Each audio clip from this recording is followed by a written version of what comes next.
అయితే రాబోతుంది ఈ సంక్రాంతికి అయితే మరి ఎలా మీకు అంటే సాంగ్ కూడా చూసే ఉంటారు. సాంగ్ అయితే ఒకటి వచ్చింది, ఎలా అనిపించింది మరి? సూపర్ బాలయ్య మొత్తం ఎనర్జెటిక్ మొత్తం స్టెప్ మాత్రం మైండ్ బ్లోయింగ్. అంటే కొంచెం వల్గర్ ఉంది అంటున్నారు మరి. అసలు అట్లా స్టెప్ వేయడం గ్రేట్. అసలు ఏజ్ అంటే మించిపోయింది అంటారా మరి?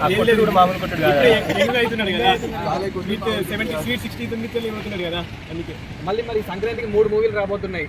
గేమ్ చేంజర్, డాకు మహారాజు, సంక్రాంతికి వస్తున్నాం. సో ఏ మూవీ బాగా ఆడబోతుందని మీరు అనుకుంటున్నారు? గేమ్ చేంజర్ టాక్ అయితే గేమ్ చేంజర్. ఎందుకు గేమ్ చేంజర్ ఎందుకు అనుకుంటున్నారు?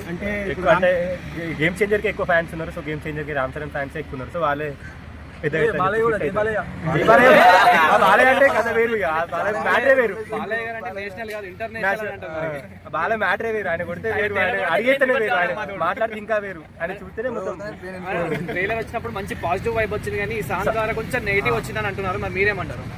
సాంగ్ అంటే ఇక ఆ బాలయ్య బాబు స్టెప్పులు ఆ మాత్రం పెట్టకపోతే ఉండదు, హైప్ ఉండదు, అంత క్రేజ్ ఉండదు. ఆ బాలయ్య బాబుకి అంటేనే అంత క్రేజ్. సో మరి సంక్రాంతికి వస్తున్న మూవీ ఎలా ఉండబోతుంది అనుకుంటున్నారు? ఇట్స్ ఫ్యామిలీ ఎంటర్టైన్మెంట్ కదా. సంక్రాంతికి ఫ్యామిలీ ఎంటర్టైన్మెంట్ అని అన్నారు. అంతే ఉంది. వెంకటేష్ మూవీస్ అంటే సంక్రాంతికి